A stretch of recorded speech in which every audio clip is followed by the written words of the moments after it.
नमस्कार, आवाज एंटरप्रेन्योर के इस नए एपिसोड में आप सभी का स्वागत है। इस हफ्ते हम फिर फोकस कर रहे हैं कैसे कारोबार पर जो बच्चों से जुड़े हुए हैं। वैसे बच्चों की परवरिश में आजकल पेरेंट्स किसी चीज की कमी रखना नहीं चाहते। पौष्टिक खान पान, महंगे से महंगे कपड़े, खिलौने, बढ़िया स्कूल, लेटेस्ट गैजेट्स, बच्चों को सबसे बेहतरीन परवरिश देने पर ही हमारा जोर होता है। लेकिन लाखों कोशिशों के बाद भी एक अहम चीज है जिसकी कमी खलती है, बच्चों का बाहर खेलने का हक। जगह की कमी हो या फिर बदलता लाइफस्टाइल, स्पोर्ट्स की अहमियत हम धीरे धीरे भूलते जा रहे हैं। और यकीन मानिए, मैदानी खेल बच्चों के विकास में काफी अहम भूमिका निभाते हैं। और इसी खेलकूद की अहमियत पर जोर दे रही है बेंगलोर की एक कंपनी एड्यू स्पोर्ट्स। आज की technoholic generation mobile, computer, internet, games और टेलीविजन के अधीन हुई है। इसीलिए क्रिकेट, फुटबॉल, हॉकी जैसे आउटडोर गेम्स भी बच्चे स्मार्टफोन या कंप्यूटर पर खेलने लगे हैं। बच्चों के शारीरिक और मानसिक विकास में खेल की अहमियत धीरे धीरे कम हो रही है और इस बात से चिंतित थे बेंगलुरु के सौमिल मजूमदार। सौमिल और उनके 4 दोस्तों ने बच्चों को खेल में प्रोत्साहित करने की जरूरत में एक बिजनेस आइडिया ढूंढा।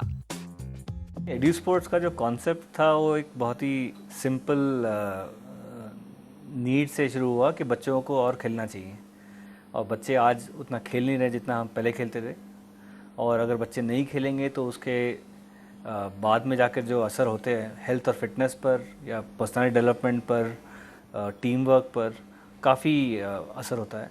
तो ये एक सिंपल ख्याल था कि बच्चों को और खेलना चाहिए और बच्चे आज खेल नहीं रहे हैं। इस सिंपल ख्याल से शुरू हुआ था। सौमिल मजूमदार, मीर वकीरुद्दीन खलीक, परमिंदर गिल, ज्योति मजूमदार और सुहास नायर, इन सब ने मिलकर 2003 में स्पोर्ट्स विलेज की शुरुआत की थी। हेल्थ और फिटनेस की नींव बचपन में रखनी चाहिए, इस पर स्पोर्ट्स विलेज की टीम काम कर रही थी। स्पोर्ट्स को बढ़ावा देने के लिए खेल के मैदान बनाकर बच्चों को आकर्षित करना, अपार्टमेंट्स में ऑन ग्राउंड स्कूल इवेंट्स और आउटडोर एडवेंचर्स जैसे कई अलग अलग एक्सपेरिमेंट्स किए गए, लेकिन स्पोर्ट्स विलेज को कामयाबी नहीं मिली। ये बिजनेस मॉडल सस्टेनेबल नहीं था क्योंकि इसमें कई दिक्कतें थी जो सुलझाना मुश्किल ही नहीं, नामुमकिन था। एक तो ये था कि स्कूल के बाद बच्चों को पिकअप और ड्रॉप कहीं लेके आना बहुत प्रॉब्लम हो जाता है। तो स्कूल के बाहर वाला प्रोग्राम सस्टेनेबल नहीं था। दूसरा था कि पेरेंट्स को थोड़ा कॉन्फिडेंस चाहिए कि मेरा बच्चा जहाँ जा रहा है वो सेफ़ है, सिक्योर है, और वो उस जगह के लिए स्कूल से बेहतर कोई जगह है नहीं। तीसरा जो इशू हमने देखा कि अगर आपके लेट्स से 10 साल का बच्चा है, उस 10 साल के बच्चे के साथ और 10 साल के बच्चे खेलने आएँ, वो कोऑर्डिनेट करना बहुत मुश्किल हो जाता है। तो कई बार आपका 10 साल का बच्चा 6 साल के बच्चे के साथ खेल रहा है, तो फिर उसमें कुछ दोनों को मज़ा नहीं आता।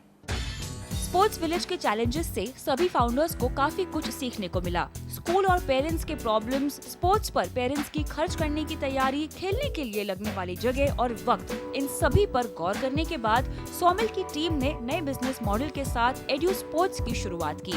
स्कूल के साथ टाई अप करके स्पोर्ट्स को सिलेबस में जोड़ने का प्लान कंपनी ने बनाया। स्कूल में फीस के जरिए एनीवे एक रेवेन्यू स्ट्रीम आती है स्कूल के अंदर, और टाइम टेबल के ज़रिए एक स्ट्रक्चर है जबकि बच्चे बाहर आते हैं। अगर आप उस सिस्टम में इंटीग्रेट हो सकते हो तो आप ऑनगोइंग सस्टेनेबल और स्केलेबल इम्पैक्ट कर सकते हो। हमारा ये व्यू ये था कि कई बार ऐसे बिजनेस होते हैं कि बहुत सारे लोगों पर छोटा सा इम्पैक्ट कर सकते हो, या तो फिर बहुत कम लोगों पर बहुत ज़्यादा इम्पैक्ट कर सकते हो। ये स्कूल सेंट्रिक स्पोर्ट्स मॉडल की वजह से हम बहुत सारे बच्चों पर बहुत ज़्यादा इम्पैक्ट करने का अपॉर्चुनिटी मिलता है। स्कूल के साथ जुड़कर काम करने का ये मॉडल सस्टेनेबल भी था और स्केलेबल भी। हालांकि शुरुआती दौर में इस कॉन्सेप्ट को स्कूल मैनेजमेंट को समझाना भी कोई आसान काम नहीं था, लेकिन कंपनी को कुछ ऐसे लोग भी मिले जो खेल को बढ़ावा देने वाले इस कॉन्सेप्ट से काफी खुश हुए। आज एड्यू स्पोर्ट्स 80 शहरों में 300 स्कूल के जरिए 2 लाख बच्चों को मैदानी खेल का मजा दे रही है, और इसमें पेरेंट्स और स्कूल मैनेजमेंट भी काफी संतुष्ट है। एक तो वो लोग स्पोर्ट्स क्लास के लिए देखते रहते हैं कि कब क्लासेस चलते रहते हैं। सेकंड, उनको भी पता है कि उनका कमियां क्या हैं और कहाँ उनको इम्प्रूव करना है, स्टैमिना बिल्डिंग के बारे में, और अपने कंपटीशन, हेल्दी कंपटीशन के बारे में बहुत सारा जान गए हैं बच्चे। एड्यू स्पोर्ट्स ने नर्सरी से 10वीं तक के लिए स्पोर्ट्स का करिकुलम सेट किया है, जिसमें हर क्लास के लिए टेक्स्ट बुक्स, प्रॉप्स होते हैं। शिक्षकों के पास हर रोज क्या सिखाना है इसका लेसन प्लान तैयार होता है। साथ ही बच्चों का फिजिकल असेसमेंट किया जाता है, जिससे बच्चों के शारीरिक विकास का अंदाजा आता है। सालाना रिपोर्ट कार्ड बनाए जाते हैं। पेरेंट्स के लिए वर्कशॉप्स ली जाती हैं, ताकि खेलने से बच्चों में आए सुधार पेरेंट्स तक भी पहुंच सके। पेरेंट इन्वॉल्वमेंट काफ़ी इंपॉर्टेंट था। पीटीएस में हम जाके पेरेंट्स से बताया कि हम ये कर रहे हैं, क्योंकि अब तक ये था कि स्पोर्ट्स मतलब स्कूल टीम, स्पोर्ट्स मतलब आपका बच्चा इंटर स्कूल खेल रहा है, इंटर डिस्ट्रिक्ट खेल रहा है, नेशनल खेल रहा है। मतलब इस लाइक सेइंग कि मैथ्स मतलब सिर्फ आईआईटी। मैथ्स सब लोग सीखते हैं, कुछ लोग आईआईटी में जाते हैं। जस्ट बिकॉज आईआईटी में नहीं गया उसका मतलब नहीं उसको मैथ्स नहीं सीखना चाहिए, राइट? मैथ्स सब लोगों के लिए है, वैसे ही स्पोर्ट्स सब लोगों के लिए है। एड्यू स्पोर्ट्स के 350 फिजिकल एजुकेशन ट्रेनर्स हैं, जो स्कूल में जाकर बच्चों को सिखाते हैं। साथ ही कंपनी स्कूल टीचर्स को सिर्फ ट्रेन करने का भी काम करती है। कंपनी में सीड फंड्स ने अब तक 7.5 करोड़ का निवेश किया है, जिसका ज्यादातर हिस्सा प्रोडक्ट डेवलपमेंट और टेक्नोलॉजी पर किया गया है। हर एक बच्चे के लिए हमने एक यूनिक आईडी बनाया है, ताकि एक बच्चा अगर हमारे एक स्कूल से दूसरे स्कूल जाए, हमारे पार्टनर स्कूल से, तो हम वो जब उस स्कूल में जाके उसका डेटा एंटर होता है तो हमारा सिस्टम पूछेगा ये वही बच्चा है जो लेट्स से वहाँ पर था, और ताकि ओवर द ईयर्स हम बच्चे को ट्रैक कर सकें। तो हमारा थॉट ये भी है कि इमेजिन 10 साल के बाद एक बच्चा जो अभी सैट या कोई इंटरव्यू दे रहा है, उसके पास 10 रिपोर्ट होने चाहिए जो बताए कि उसके फिटनेस लेवल, स्किल लेवल्स क्या हैं। अब कंपनी मुनाफा भी कमा रही है। अगले 4 सालों में 1000 स्कूल तक पहुंच बनाकर 10 लाख बच्चों को एड्यू स्पोर्ट्स का फायदा दिलाने का कंपनी का इरादा है। पार्टनरशिप, सरकारी मदद और जो भी रास्ते निकल आए, उनके जरिए कंपनी ज्यादा से ज्यादा बच्चों तक खेल की अहमियत पहुंचाना चाहती है। We wish them all the best. अब वक्त हो रहा है एक छोटे से ब्रेक का, लेकिन ब्रेक के बाद बात करेंगे एक और कंपनी से जो बच्चों को घर से बाहर खेल कूद का मजा दिला रही है।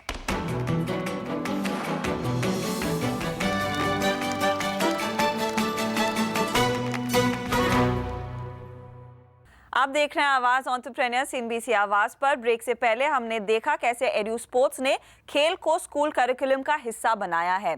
अब हमारे साथ जुड़ रहे हैं कू स्पोर्ट्स यानी किड्स आउट ऑफ होम के को-फाउंडर और सीईओ प्रभु श्रीनिवासन, और उनसे समझेंगे नए एंट्रेंस के लिए यहाँ पर कितना बड़ा मौका है, कितनी बड़ी अपॉर्चुनिटी है।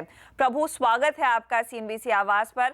सबसे पहले अगर आप हमें ये बता सकें कि इस तरह के बिजनेस को शुरू करने के पीछे क्या इंस्पिरेशन थी? जब आप अपने खुद के बच्चे को देखते हो टेक्नोलॉजी के साथ खो जाते हैं और खेल के टाइम पे कंप्यूटर के सामने रहते हैं या आईपैड या कोई मोबाइल एप्लीकेशंस पे खेलते रहते हैं, तो हमें लगता है कि जो हमने किया था जब हम बच्चे थे वो ये लोग नहीं कर रहे, उसके लिए कुछ करना चाहिए। और दूसरी चीज़ यह है कि जब आप कॉर्पोरेट ज़िंदगी में बहुत साल बिता देते हो, उसके बाद आपको लगता है कि आपको कुछ करना चाहिए अपने कंट्री के लिए। और उस टाइम पे जब हमने ये सोचा था कू स्पोर्ट्स के बारे में, तब बहुत ज़्यादा इन्फॉर्मेशन फैल रही थी कॉमनवेल्थ में, जैसे कि हमने ठीक किया कि कैसे ऑर्गेनाइजेशन हुई कॉमनवेल्थ की, तो that became another inspiration saying हमें स्पोर्ट्स में कुछ करना चाहिए। तो इस समय आप क्या कहेंगे कि स्पोर्ट्स जिस तरह से स्कूल्स में है या फिर उसका जो ओवरऑल स्ट्रक्चर है, इंटीग्रल पार्ट हमारे एजुकेशन सिस्टम का ये है, लेकिन उसको एक रीहॉल की ज़रूरत है, शायद यहीं पर आप जैसी कंपनियां वो काम कर रही हैं? हमें स्पोर्ट्स को इंटरेस्ट बढ़ाना है बच्चों के बीच में, हमें उनको इस माध्यम से सिखाना होगा जहाँ से उनका इंटरेस्ट लेवल बढ़ता है। अभी हमारे पुराने ट्रेडिशनल वे से अगर आप बच्चों को स्पोर्ट्स सिखाने की कोशिश करेंगे, उससे कुछ उनका इम्पैक्ट ही नहीं होगा।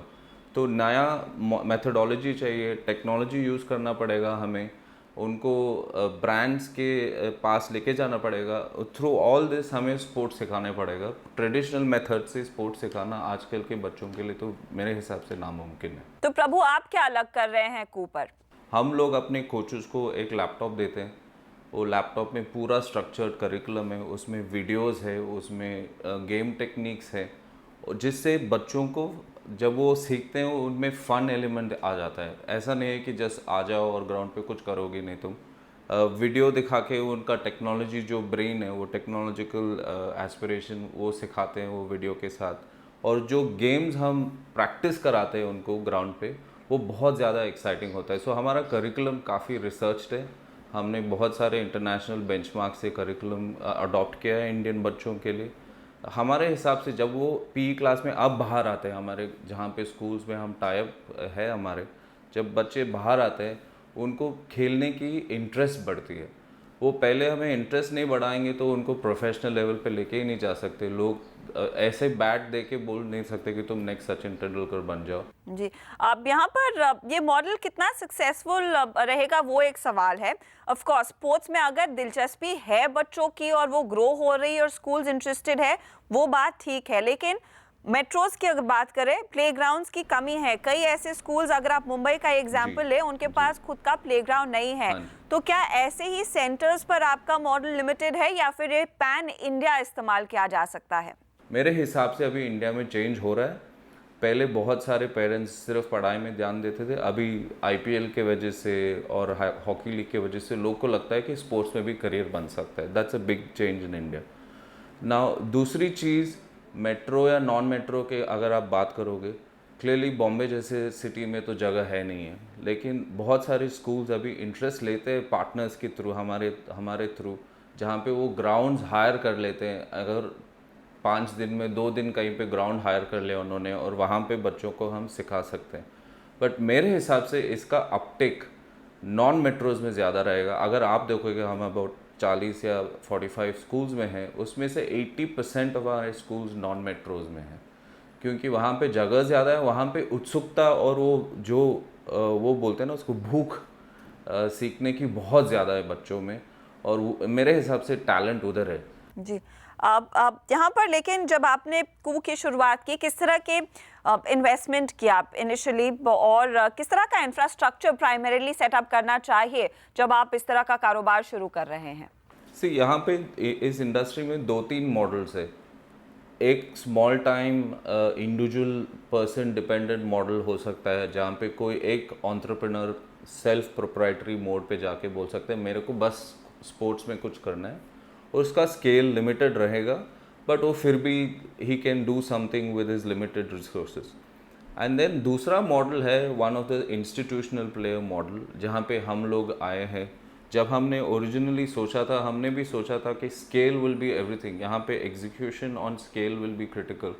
और जब हमने शुरू किया था, हमने ओरिजिनली इन्वेस्टमेंट कुछ $3-4 मिलियन से शुरू किया था, और we bought in a large investor profile of Tatas and HDFC to invest in the company, क्योंकि हमारा जो स्केल है, हम बोल रहे कि हम 3 साल में या 4 साल में 300 स्कूल्स में होंगे, बहुत सारे अकेडमीज़ खोलेंगे, बहुत सारे प्रॉपर्टीज़ भी डिलीवर करेंगे बच्चों के लिए।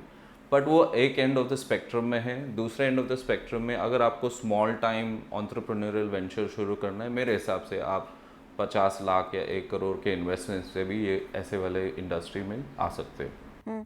क्योंकि आपने कहा HDFC और टाटा TCS जैसी कंपनियों में ने आप में इन्वेस्ट किया है, तो अभी तो वैसे भी कॉर्पोरेट्स कॉन्शियस है, महिंद्रा जैसी ग्रुप्स भी हैं जो स्पोर्ट्स में इंटरेस्ट ले सकती हैं, तो इन्वेस्टर्स की कमी नहीं है इस स्पेस में। बिल्कुल नहीं है, लेकिन अभी उन बच्चों के स्पोर्ट्स स्पेस में आने में उनको थोड़ा सा और टाइम लगेगा।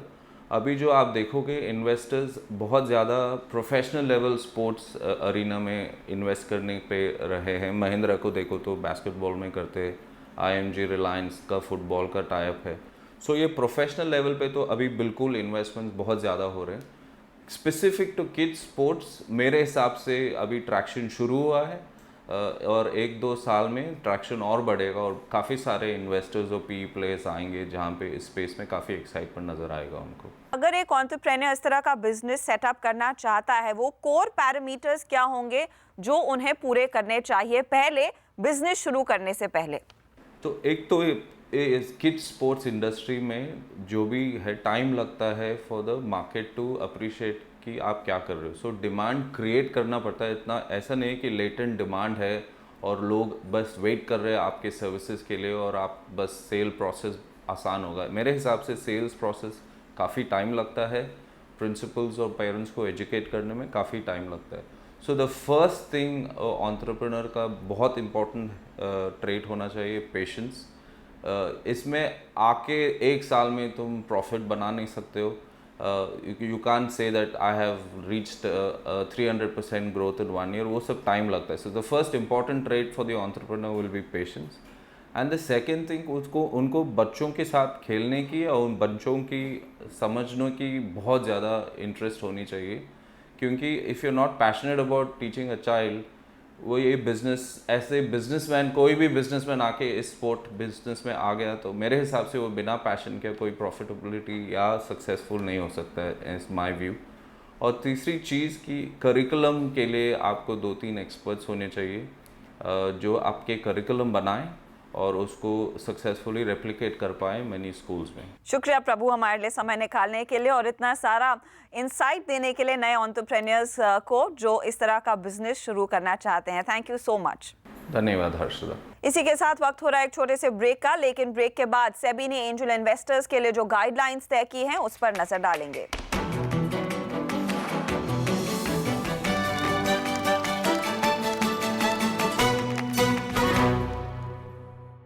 आवाज एंटरप्रेन्योर में आपका फिर स्वागत है। बजट FY14 में वित्त मंत्री पी चिदम्बरम ने एसएमईज के लिए फंडिंग करने वाले एंजल इन्वेस्टर्स को वेंचर कैपिटल फंड का दर्जा देने का ऐलान किया था। उस पर सेबी ने गाइडलाइंस जारी कर दी हैं। आइए देखते हैं क्या है ये गाइडलाइंस। एंजल इन्वेस्टर्स के लिए जारी की गई नई गाइडलाइंस के मुताबिक एंजल फंड को कम से कम 3 साल के लिए निवेश करना होगा और निवेश की सीमा 50 लाख से 5 करोड़ तक होनी चाहिए। तय राशि का निवेश 3 साल के अंदर किया जा सकता है, लेकिन निवेश 25 करोड़ तक का टर्नओवर होने वाली भारतीय कंपनी में ही किया जा सकता है।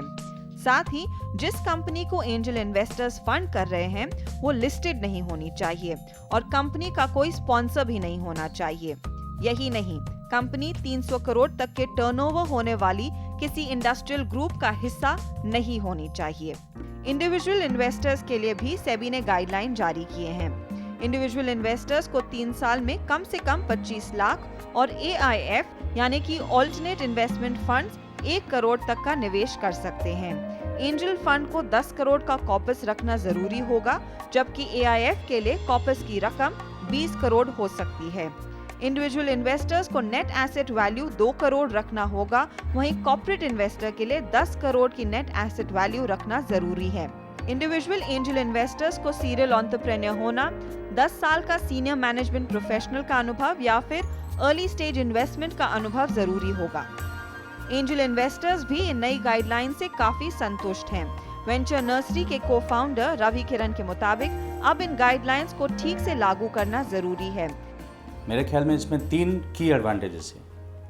एक तो जो नए एंजल इन्वेस्टर्स आना चाहते हैं मार्केट में, उनको कोई फंड के मेंबर बनने में आसानी होगी, okay, because now the market is going to be organised better. दूसरा, जो फंड का साइज सेबी ने 10 करोड़ मिनिमम रखा है, वो भी बहुत अच्छा है, क्योंकि पहले 20 करोड़ था और पहले ये भी रेस्ट्रिक्शन था कि जो हर एक इन्वेस्टर एंजल फंड में उनको मिनिमम कमिटमेंट देना है 1 करोड़। वो घटा के सेबी ने 10 करोड़ फंड साइज़ और 25 लाख मिनिमम इन्वेस्टमेंट कर दिया। वो दोनों ही अच्छे हैं और हमें लगता है कि ये दोनों के वजह से 2 चीज़ें होंगे। एक तो अगले 3-4 साल में बहुत सारे नए एंजल इन्वेस्टर्स आएंगे मार्केट में, वो स्टार्टअप्स के लिए बेटर है, और बहुत सारे नए फंड्स भी क्रिएट होंगे। भले ही सेबी ने एंटरप्रेन्योर कम्युनिटी को फंड करने वाले निवेशकों के लिए गाइडलाइन स्ट्रक्चर करने की कोशिश की है, लेकिन कुछ एंजल इन्वेस्टर्स का मानना है कि इन गाइडलाइंस में कुछ खामियां भी हैं। इसमें 3 बड़े चैलेंजेस है जो सेबी को सोचना चाहिए। एक तो सेबी ने बोला है कि एंजल फंड जो बनेंगे वो 3 साल के कम उम्र के स्टार्टअप में इन्वेस्ट कर सकते हैं।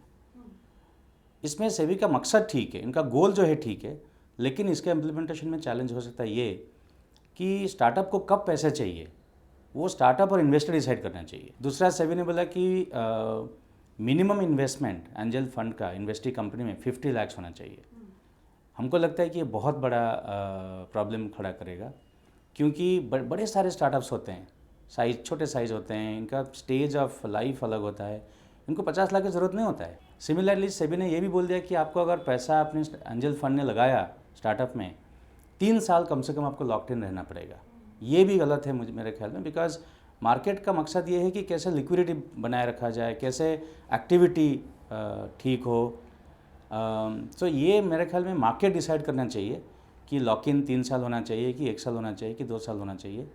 सरकार के इस कदम से छोटे शहरों से भी कई नए एंजल इन्वेस्टर्स को इस क्षेत्र में आने की उम्मीद है। जानकार मानते हैं कि इससे आर्थिक स्थिरता आएगी और साथ ही रिस्क भी घटेगा। इसी के साथ आवाज एंटरप्रेन्योर में इतना ही। अगले हफ्ते कुछ और अनोखी आइडियाज के साथ हम लौटेंगे, लेकिन याद रखिए हमारा फेसबुक पेज और हमारा ट्विटर हैंडल आपके लिए हमेशा हाजिर है, जहां पर आप हमसे बात कर सकते हैं, अपने सुझाव भी भेज सकते हैं। अगले हफ्ते फिर मुलाकात होगी। नमस्कार।